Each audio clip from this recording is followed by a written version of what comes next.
Rina sehat? Alhamdulillah. Ya, gimana sehat? Alhamdulillah. Nggak lagi sibuk kan? Enggak. Ntar sore kok. Ininya mah. Siap.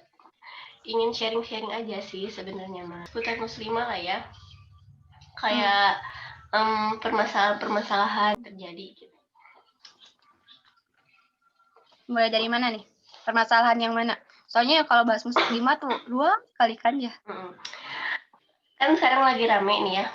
Kayak sebenarnya sih aku tuh ingin minta pendapat Rina aja gitu. Kayak pembahasan permasalahan yang emang lagi banyak-banyaknya gitu ya.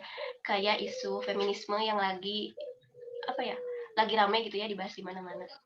Menurut aku ya, feminisme itu kan dari para perempuan yang menginginkan kesetaraan gender gitu kan. Sebenarnya maksud dari feminisme itu sendiri teh kayak gimana sih gitu. Kayak sebenarnya aku juga ingin tahu gitu. Sebenarnya tuh yang benar tuh kayak gimana gitu. Sebenarnya. Gimana sih menurut Teh Rina sendiri? Kalau kemarin, sama banget. Kemarin juga ada teman Ana juga yang nanya kayak gitu. Rina, feminisme itu kayak gimana sih? Terus Ana bilang kayak gini. Awalnya Ana juga gak tahu sama sekali feminisme itu apa. Ray juga pernah nanya ke Ana. Rina, menurut Rina, feminisme itu kayak gimana? Halo. Alia itu. Kan emang kayak tadi kata Alia, pengen ada kesetaraan gender. Nah, kalau misalnya menurut Ana mah, kalau misalnya kita ingin kesetaraan gender itu sebenarnya nggak usah ada feminisme sebenarnya. Karena Islam juga udah jelas-jelas mengatakan bahwa laki-laki sama perempuan itu sama. Yang membedakan itu cuma kadar iman dan ketakwaan. Cuman memang karena wanita itu istimewa, jadi ada beberapa hal yang memang berbeda gitu. Dalilnya itu laki-laki sama perempuan setara itu Quran surat Al-Ahzab ayat 35. Sama Quran surat An-Nisa ayat 19. Nah, itu menjelaskan tentang bahwa memang wanita sama laki-laki itu memang setara. Jadi kalau misalnya ada dikatakan nih, aku mah nggak ikut feminisme, tapi kalau feminisme muslim, feminisme Islam, aku ikut. Kata suka ada kayak gitu kan ya. Nah, sebenarnya kalau misalnya kita bilang feminisme muslim, itu sebenarnya nggak ada. Karena yang namanya feminisme, yang akhirnya ada isme-isme, itu artinya itu paham. Kalau paham itu berarti mengikat. Kayak kalau misal liberalisme, komunisme, itu kan berarti mengikat ya, mengikat. Beda halnya kalau misalnya feminis doang. Kalau misalnya bilangnya gini, saya mah mengikuti feminis, bukan feminisme. Nah, kalau itu masih bisa dibenarkan. Karena memang mereka menuntut hal seperti itu. Dan maksudnya itu, kalau misalnya mereka bilangnya feminisme, berarti terikat segala halnya, baik yang baiknya, yang buruknya, semuanya mereka ikut. Kalau misalnya cuma feminis aja, mereka bisa memilih dan memilah. Kalau misalnya emang baik, kayak mereka kan sangat menggembor-gemborkan bahwa wanita itu harus masuk kepada perpolitikan. Memang Islam juga sudah menyatakan hal seperti itu. Kita bisa lihat di sejarah di Baiat Aqobah. Baiat Aqobah itu kan perjanjian orang-orang Muslim. Nah, di sana itu bukan cuma Muslim doang, tapi Muslimah juga ada di situ. Para wanita juga ada di situ yang berbaiat kalau dia itu akan menjaga Rasulullah dan akan mentauhidkan Allah. Nah, dengan cara seperti itu, dia itu telah berkomitmen gitu pada dirinya sendiri, biar dia itu terus mengabdi kepada Rasul dengan cara berpolitik itu. Maka kalau misalnya dikatakan wanita boleh masuk ke politikan, nggak harus sebenarnya, baik itu sebagai pendorong suaminya ataupun langsung masuk ke dalam partai politik tersebut. Jadi kalau misalnya ditanya feminis, Rina feminis nggak? Kalau feminis boleh sih ya, boleh ikut-ikut, boleh feminisnya aja, tapi nggak boleh kalau feminisme gitu. Tahu kayak gitu. Banyak kan organisasi-organisasi muslimah gitu yang tanpa mereka sadari sebenarnya mereka telah mengadopsi kata-kata feminisme tersebut gitu ya. Kayak misalnya mereka ingin menjunjung tinggi martabat mereka sendiri sebagai muslimah di atas lelaki gitu misal. Terus banyak juga aksi-aksi yang sekarang ramai diperbincangkan tentang perempuan, mengesahkan berbagai macam UU gitu ya. Terus banyak poster-poster bahkan di media sosial itu sendiri kayak misal gimana ya, kayak misal bukan baju gue loh yang porno tapi otak lu misal kayak gitu kan, banyak kan. Terus kayak misalkan aurat gue ya aurat gue, aurat lo ya aurat lo gitu. Berarti di satu sisi mereka sendiri telah menjauhkan diri dari prinsip Islam itu gitu kan. Nah sebenarnya tuh isu jilbab itu sendiri telah menyinggung prinsip Islam kan tanpa mereka sadari secara langsung gitu, bahwa feminisme, beberapa artikel yang kayak aku baca, artikel itu tuh kayak mereka menjunjung tinggi tubuh mereka gitu. Bahwa iya, kesetaraan gender itu ada dan mereka mengagungkan, perempuan gitu. Kan ini jelas gitu ya, telah bertentangan dengan Islam. Sebenarnya gimana cara kita untuk menjauhi hal-hal berikut yang sebenarnya tanpa kita sadari masuk ke dalamnya gitu. Ya, kita perbandingin feminis sama muslim itu sama Islam, ajaran Islam itu agak mirip-mirip. Cuman feminis itu ekstrim lah gitu lah, bisa dibilangnya ekstrim banget. Nah, gimana caranya sih kita biar gak kebawa-bawa gitu ya ke mereka? Nah, caranya dengan kita memilah-milah. Kita juga udah tahu ya, paham kalau misalnya emang tugas kita di dunia ini sebagai khalifah. Dan sebagai khalifah itu kita harus menegakkan yang ma'ruf dan mencegah pada yang mungkar. Salah satu hal yang paling dasar dari seorang muslimah itu dengan menjaga auratnya. Nah, dari situ kita juga udah paham kalau misalnya memang feminisme itu sangat mengganggukan tubuhnya. Apa sih bahasanya itu yang body-body gitu ya? Yang bisa dibilang kayak tagline mereka. Nah, gimana caranya? Dengan cara kita meneguhkan kayak tauhid kitanya dulu. Kalau misalnya kita udah punya benteng, kalau misalnya kita udah punya akidah yang kuat, bagaimanapun mereka bilang, kita akan berpikiran lebih luas. Memang mereka itu ada pandangan mereka yang betul, tapi ada juga pandangan mereka yang memang berbelok. Nah, dari situ kita harus bisa memilih gitu. Bukan berarti kita muslim terus kita nutup banget gitu ya, nutup banget ke pemikiran mereka. Nggak kayak gitu juga. Kita juga harus membuka pandangan kita, membuka pemikiran kita. Makanya kalau misalnya kita ini harus sering baca buku tuh dari situ, harus sering berbicara, berinteraksi sama orang-orang yang bisa dibilang beda paham gitu lah ya. Harus banget kayak gitu, biar apa? Biar otak kita itu enggak sempit gitu. Karena kebanyakan sekarang itu para dai itu terlalu sempit pemikirannya sehingga dianggaplah Islam liberal, Islam radikal, seperti itu. Orang-orang yang emang dianggapnya berpikirannya lebih luas dianggapnya liberal. Orang-orang yang terlalu sempit disebutnya radikal. Jadi kita harus kayak gimana sebenarnya? Jadi ya gitu lah kalau misalnya Anama, emang kita harus di tengah-tengah. Kayak cerita ini nih, dulu itu pas masa zamannya Sunan, siapa ya Sunan yang dimasaknya di tempat Nyi Roro Kidul dulu tuh. Di mana Nyi Roro Kidul tuh? Jadi warga-warga sana itu kan warga pesisir. Pelabuhan Ratu ya? Pelabuhan Ratu. Nah, warga-warga pesisir. Nah, warga-warga pesisir itu mempercayai setiap tahun itu, setiap pergantian tahun tanggal segitu, pokoknya nggak tahu tanggal berapa. Nah, mereka itu suka membuang, kok nggak membuang sih apa ya, kayak ngasih sesembahan ke laut itu, ke pulau itu, pelabuhan itu, berupa umbi-umbian. Nah, mereka terus ditanya sama si Sunan itu tuh, kenapa dibuang-buang kayak gitu kan mubazir, itulah bahasanya Maya. Terus kata mereka, ini tuh sebagai bentuk sembahan kami untuk Nyi Roro Kidul agar kami kalau misalnya nyari ikan itu lebih dimudahkan, katanya seperti itu. Terus itu kan mubazir ya, jadi garis besarnya mubazir gitu di situ Sunan itu bilang itu, mikir harus gimana nih caranya biar nggak mubazir gitu. Mereka tetap melakukan budaya mereka karena memang gak bisa kita pungkiri ya yang namanya budaya itu susah melekat banget kan ya, susah banget dihilangkan di dalam satu masyarakat. Apalagi misal dai itu teh baru. Nah, makanya dia itu berpikir, dia itu pikir kayak gini, katanya bilang ke masyarakatnya tuh. Nah, sebelum kan umbi-umbian yang di ke lautnya. Nah, sekarang mah ganti, sana pakai kepala kerbau, sana gitu, pakai kepala kerbau. Kenapa? Kalau misalnya pakai kepala kerbau itu, yang pertama memang jarang orang-orang yang mengkonsumsinya. Terus kalau misalnya pakai kerbau itu, kita aja rasionalnya, kalau pakai yang bau-bau darah daging kayak gitu kan ikan itu bakal lebih cepat naik ke atas ya, lebih timbul ke atas cepat, soalnya kan nyiumnya anyir-anyir. Nah, dari itu juga mereka juga nanya, kenapa harus diganti pakai kepala kerbau, katanya. Karena ini itu perintah dari Tuhannya Nyi Roro Kidul, katanya gitu. Mereka ikutin aja. Pas sudah kayak gitu, ternyata emang benar. Si ikan mereka lebih banyak tangkapannya karena emang terpancing dengan bau amis tersebut. Nah, dari situ juga, kalau misalnya kita lihat ya, kok Sunan, tapi mereka masih nggak menghilangkan, malah terus-terusan aja mengembangkan budaya-budaya mereka yang emang jelas-jelas gak bener gitu, kayak sesembahan kayak itu kan gak bener. Tapi kita harus mikir juga budaya itu emang kental gitu. Makanya jadi dai itu jangan mikir terlalu sempit. Nah, sekarang di dai-dai sekarang yang emang perkataan salah. Jadi mereka para Sunan dulu udah berusaha dengan sekuat tenaga caranya meyakinkan para masyarakat mereka biar salah satu halnya itu madorotnya lebih kekikis gitulah, sedikit-sedikit kekikis.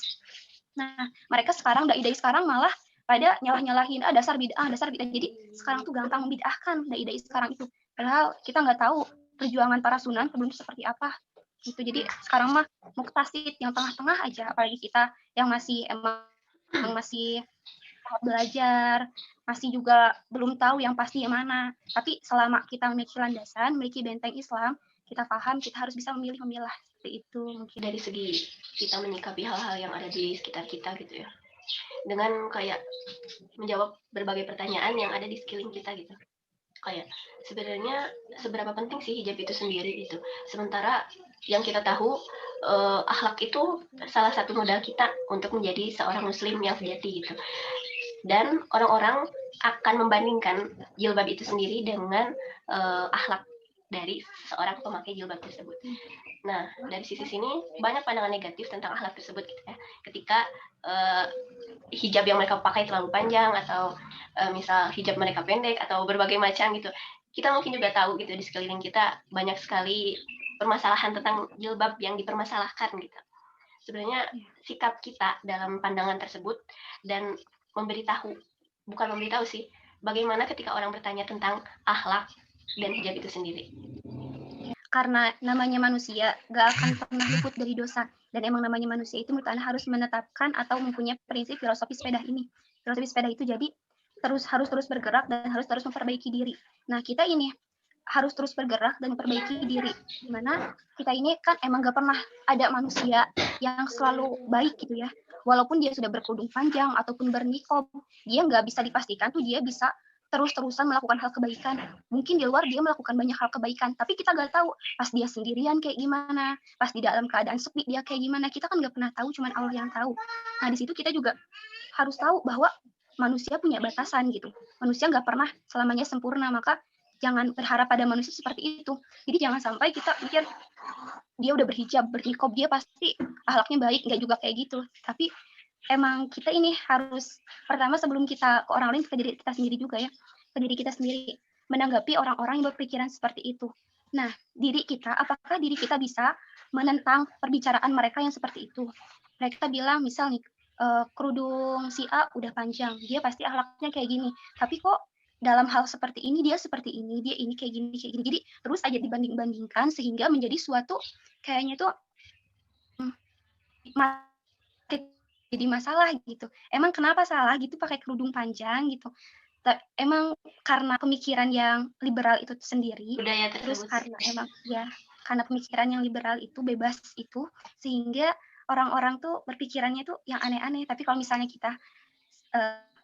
kita mikirnya dua pandangan, misal aku tuh bukan orang Islam dan aku jadi orang Islam. Nah, pas aku jadi orang non Islam, aku tiba bakal ngomong kayak gini, "Ih, apaan sih si itu pakai kerudung so suci banget gitu. Di luarnya aja pakai kerudung, di dalamnya pasti sama aja gitu."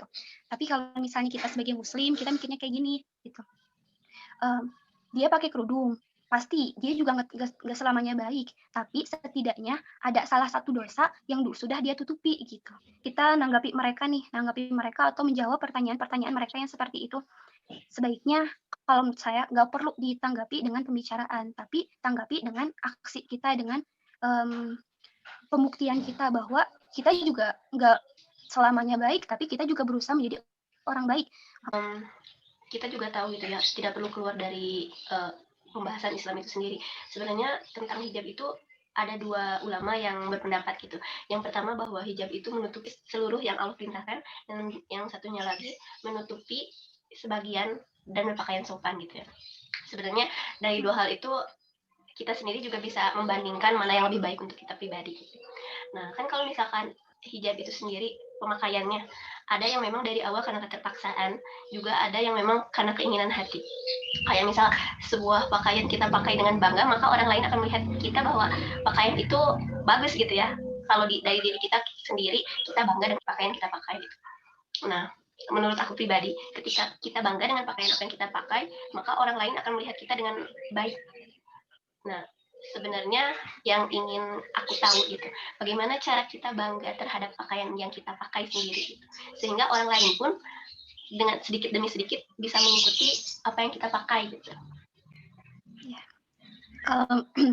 Biar bangga ya, itu kayak pelajaran psikologi komunikasi juga, kemarin belajar juga kayak gitu, tentang persuasi orang, cara kita melakukan kepada orang. Nah, Bisa juga dengan hal seperti itu, dengan cara kita memberikan inner beauty lah kalau misalnya gitu, Mbak, ya.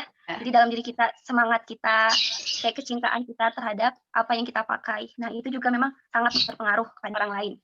Nah, caranya itu kalau menurut saya, yang pertama, kita ini harus bisa, memenuhi dulu apa sih yang otak kita perlukan, apa yang hati kita perlukan terlebih dahulu. Kalau misalnya di dalam hati kita sudah tertancapkan iman yang kuat, kalau misalnya udah tertancap iman yang kuat, sehingga kita kan punya tauhid yang kuat juga. Nah, kita bakal melaksanakan sesuatu hal yang memang sesuai dengan perintah Allah. Dengan cara kita tidak menutup telinga dan mata kita. Kalau misalnya hati udah terbuka, apapun ucapan orang, kita bakal menyikapinya dengan tenang.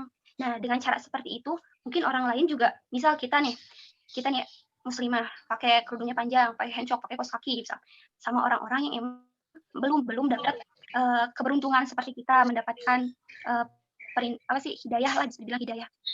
Nah, pertama kita harus tanya dulu diri kita, apakah kita bisa masuk dalam ranah mereka? Apakah kita udah berada pada circle yang benar apabila kita berbicara bersama mereka gitu? Karena mereka juga seperti itu punya landasan.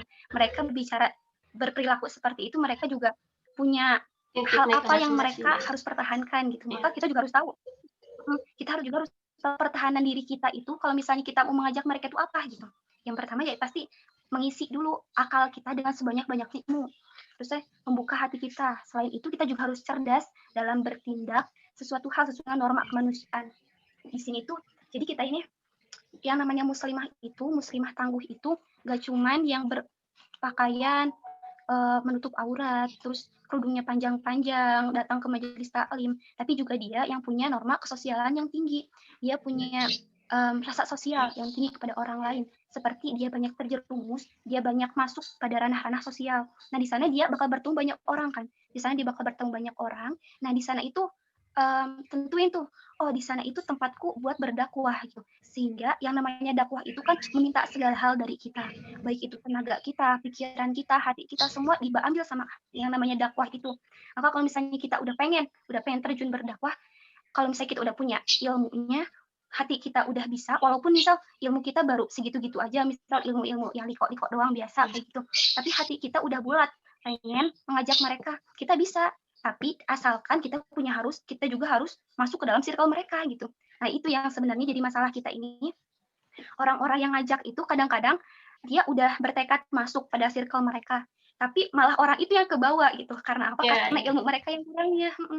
Karena ilmu mereka masih kurang, jadi bisa dibilang malah ilmunya belum cukup, dia udah sok-sokan masuk. Karena juga Anda juga masih belum berani kalau misalnya langsung masuk ke ranah seperti itu, karena emang apakah aku bisa gitu menjawab pertanyaan-pertanyaan mereka. Seperti itu biasanya lebih rasional gitu loh pemikirannya itu. Kalau misalnya adu mulut tuh debat itu mereka lebih jago gitu. Sehingga bermujadalah itu teh.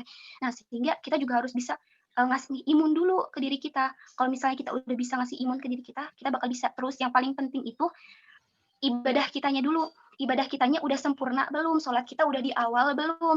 Duha kita, witir kita ada enggak di tiap harinya gitu. Zikir pagi petang. Karena itulah yang membuat hati kita kuat gitu. Kalau misalnya kita masuk ke dalam ranah mereka, tapi ibadah kita malah makin turun, udah kalau menurut Ana mah stop dulu, perbaiki diri dulu, perbaiki ibadah kita dulu, hubungan kita dengan Allah, karena hal itu yang menguatkan kita gitu. Ya, Masya Allah ya. Sekarang banyak banget permasalahan yang terjadi gitu seputar hijab itu sendiri gitu. Kayak mulainya bermunculan para selebgram yang awalnya berkerudung jadi berani tidak berkerudung. Yang kita tahu gitu kan, selebgram itu adalah salah satu contoh public figure. Karena banyak orang mengikuti gayanya, mengikuti kebiasaannya, mengikuti aktivitasnya sehari-hari gitu. Salah satu dampak yang besar gitu, dimana ketika mereka telah memakai hijabnya lalu melepasnya dan orang-orang mengikutinya gitu, berarti ada yang salah dong. Maksudnya kita juga sebagai orang-orang terdekat gitu, banyak sekali perempuan, tetangga aku misal, atau saudara atau teman bahkan, yang awalnya mereka memakai hijab dari SD atau sampai mahasiswa atau sampai kerja gitu, dan akhirnya mereka melepas. Apa yang harus kita lakukan sih sebenarnya? Kita pun mungkin nggak bisa diam aja, karena kan kita juga sudah diperintahkan untuk bersama-sama gitu ya, maksudnya amar ma'ruf nahi mungkar, di mana kita juga seharusnya bisa melarang sebuah apa ya, kalau bisa dibilang kemungkaran gitu ya, tanpa kita sadari kita pun hanyut gitu di dalamnya, kita pun mengiyakan atau kita pun, "Ah, ya silahkan," gitu. Nah, sebenarnya acuan untuk diri pribadi sendiri sih, apa sih sebenarnya harus kita lakukan gitu, selain mendoakannya, di mana kita juga harus berani mencegah kan tentunya. Ya. Nah, kalau saya itu ya, ranah dakwah paling kecil itu kan pada keluarga, pada Iya. teman. Nah, itu ranah dakwah paling kecil. Dia disebutnya fardiyah kan, dakwah fardiyah yang kayak gitu tuh. Nah, dakwah fardiyah itu sebenarnya dakwah yang paling mutakhir dilakukan oleh setiap dai dibandingkan dengan tabligh ataupun hal yang lainnya. Nah, dengan dakwah fardiyah itu kita ini kan emang bakal lebih intim gitu ya berbicara dengan mereka. Tapi yang saya rasakan juga kalau misalnya kita berdakwah pada orang yang belum kita kenal lebih leluasa gitu. Tapi kalau misalnya kita berdakwah pada orang yang Mhm. udah kita kenal, apalagi dari kita kenal ya, suka agak-agak malu gitu. Ntar Ya, dibilangnya lebih gimana-gimana, sulit. Ntar bisa aja dia kayak gitu teh emang karena ada sesuatu hal yang memang mengganggu dia ataupun memang dia banggakan gitu dia dengan dia berperilaku seperti itu tuh.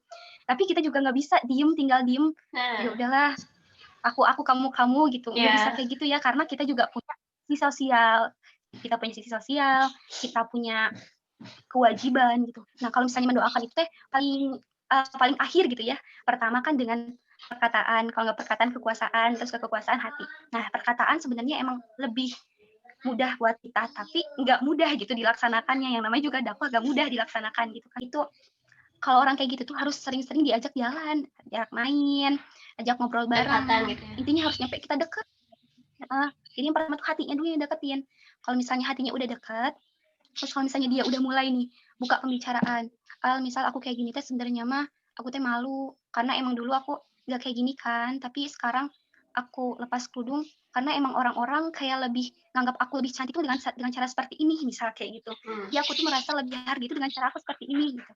Nah, yang seperti itu kalau misalnya dia udah ngomong kayak gitu, nah baru kita ngomong cara dengan sebaik-baiknya kita, dengan sebaik-baiknya ucapan kita gitu. Pelan-pelan, jangan langsung ngobrol, jangan terobos gitu kan ya. Kita fokus tuh ke satu orang dulu. Kalau misalnya kita lihat teman kita kayak gitu atau mungkin saudara kita fokus ke orang tersebut. Dengan cara mendekati dia, kalau misalnya dia udah selesai, baru dia udah mau ngomong, dia udah cerita, nah baru kita arahin dia, ajak terus bareng-bareng aja terus sama dia. Nah kalau dia udah selesai, dia urusan kita udah selesai sama dia, ya sudah selesai, kita ganti ke yang lain gitu. Jadi jangan sampai kita mengurusi terlalu banyak tangan, terlalu banyak orang, sehingga kita kewalahan. Yang ada kita malah, capek lah ngomong-ngomong terus, yang ada mereka malah jadi ngejauhin, yang ada jadi capek sendiri gitu, mereka gak denger gitu. Tahu dulu apa sih yang menjadi daya tarik dari dia gitu, daya tarik pemikiran dia. Apakah dia sudah berpikiran kepada hal tersebut, sehingga kita bisa mengajak dia agar dia tertarik itu dengan hal itu gitu. Tapi kalau misalnya kita udah berusaha dengan sekuat tenaga dan dia akhirnya emang balik lagi, misal dia udah ada progres dan akhirnya dia balik lagi, karena mungkin Allah belum mengetuk hatinya, ya sudah. Yang penting urusan kita dengan dia sudah selesai gitu. Urusan kita dengan Allah, kewajiban kita udah selesai dengan mengajak dia. Urusan dia mau atau enggak mah di luar kekuasaan kita gitu mah. Terima kasih banyak untuk Teh Rina. Di sini aku berarti mengambil 2 kesimpulan bahwa cara menarik hati seorang muslimah atau teman kita, yang pertama karena memang mungkin sudah terbiasa, awalnya memang keterpaksaan tapi pada akhirnya dia terbiasa. Dan yang kedua dengan cara menarik hatinya yaitu dengan apa yang dia suka, lalu pada akhirnya dia akan terbiasa. Pada akhirnya semuanya akan terbiasa karena sebuah paksaan atau sebuah keinginan gitu kan. Ya, terima kasih banyak untuk Teh Rina. Terima kasih juga untuk pembahasan kali ini. Semoga terkhusus untuk saya banyak manfaat yang bisa saya ambil. Terima kasih banyak. Terus semoga bisa bertemu lagi di sharing-sharing berikutnya mungkin ya. Amin. Mohon maaf lah mengganggu waktunya Teteh. Nggak apa-apa. Makasih juga udah ngajak ngobrol-ngobrol. Maya nih, mantap kali.